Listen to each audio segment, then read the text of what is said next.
basically, the Constitution requires that the government's programs be funded, and that includes the Wild Horse and Burro program that is administered primarily by the Bureau of Land Management, but also to a smaller extent the Forest Service. I'll be focusing more on the Bureau of Land Management in this conversation, not only because they in fact manage the majority of the wild horses and burros in the United States, but also because most of the efforts that we are working on currently center around that agency's management of wild horses and burros.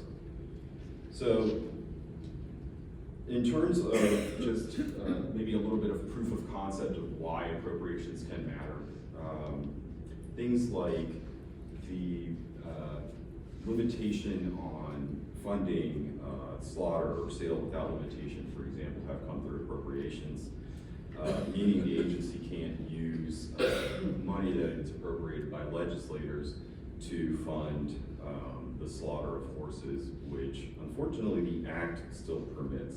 So there certainly are real consequences that can come from advocating on how an agency's resources are given, especially for a specific program. So in the second point here, FC, is fertility control versus Roundups. And this, I'm raising this issue specifically because it really highlights one of the major problems with the Bureau of Land Management's current management of wild horses and burros. The model has been for a very long time to continue doing roundups, costly holding. We also have found evidence that some of these horses that are adopted out do end up in a slaughter pipeline, either in Canada or Mexico, as Keith touched on. And when you look at what the Bureau of Land Management, how they're spending their appropriated funds, it is truly, I would say, shocking. If you look at fiscal year 22, for example, they did about 1,622 fertility control treatments, and made plans to round up 20,193 horses. In FY23, 720 fertility control treatments, and they rounded up 5,335 was their target. In looking at FY24, about 1,400 fertility control treatments versus plans to round up 17,266 horses. And in the tentative plan that they've released for 2025, about 1,200 fertility control treatments and plans to remove about 10,852 horses. And these numbers might actually increase in terms of the roundups as well, unlikely that the fertility control treatments will increase. So there have been some steps forward in this effort to get the agencies to employ more fertility control, including by people who are in this room. And it certainly is a step forward to tell the agency to, for example, implement a robust fertility control program, or to allocate up to $11 million of its wild horse and burro program budget to fertility control. Unfortunately, based on just the numbers that I've told you a second ago, the agency has not been doing it. So as a result, and to contextualize it, as you do meet with legislators, what is really important is that the legislators give more direct and non-discretionary direction to the agency to increase its application of fertility control, and less relying on roundups and warehousing horses, which by the agency's own admission is what consumes the majority of its program budget.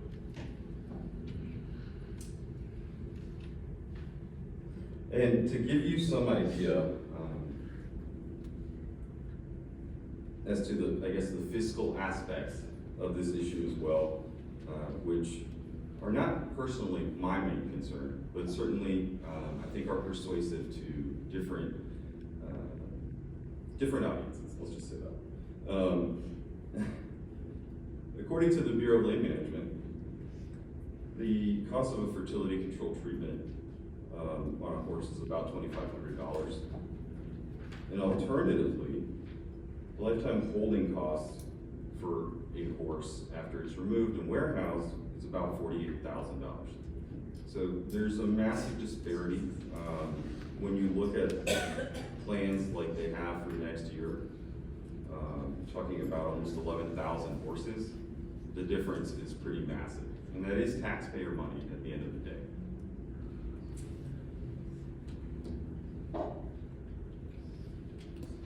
And so now I will move on to HR 3656, Wild Horses and Burros Protection Act. And this focuses on prohibiting helicopters and fixed-wing aircraft in operations that are looking to remove wild horses and burros. Now, the first thing to acknowledge is that helicopters used in removing wild horses and burros has created a lot of just awful situations, and if you just Google, you'll see why helicopters are beyond the obvious, horrifying sort of idea of having a helicopter in these natural spaces with natural animals. There have been specific instances of deaths that have been noted from the use of helicopters and rounding up and removing these horses. There was recently, even within the last few days, on September 18th, in Little Brook Cliffs in Colorado, the mare with a foal broke her leg so severely she had to be euthanized while she was being chased by a helicopter. She obtained that injury. So that's just an example from a few days ago, but this is quite common. So this bill, what it's looking to do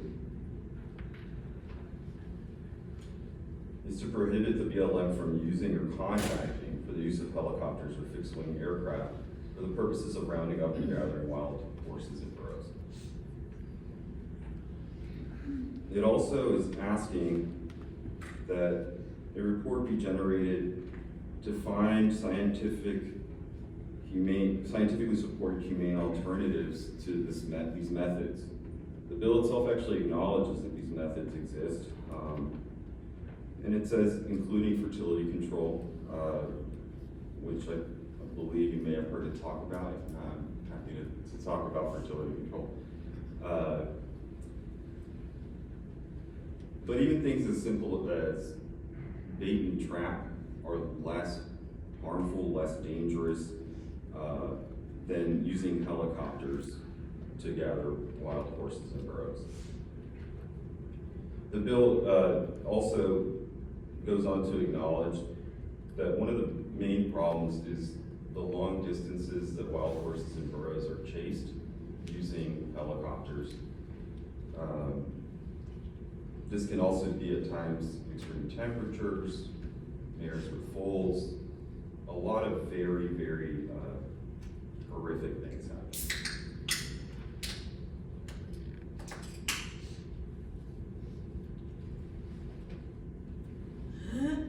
The report that's requested by the legislation also asks about job creation opportunities through humane alternatives. And currently, when you look at the landscape of the heavy use of helicopters, there are only a few contractors that are benefiting from this. Obviously, a very specialized skill to basically terrorize horses and burros with a helicopter, unfortunately. But there is, I think, as is often the case, there are also fiscal and other arguments that accompany treating horses better. And I do think that, again, just to highlight the idea that not all audiences are the same. Sometimes people may not have a sensitivity to animals, unfortunately. So, this is my email, just in case anybody needs to ask me anything. But I do want to thank you, because no matter how charming I might think I am, at the end of the day, it's groups of people that are organized, like you all, that care about something inherently. These are the people that inspire and enact change. So at the end of the day, I want to make sure that I thank you not only for listening to me, but also for your dedication to the work you do, and also for maintaining something that I think is rare every day, and that's kindness. And the reason that I'll close with this is, I mentioned different audiences and fiscal considerations and all these other things. But for me, what is most impressive is the kindness of the people in this room. And I really encourage you and really appreciate that. So thank you.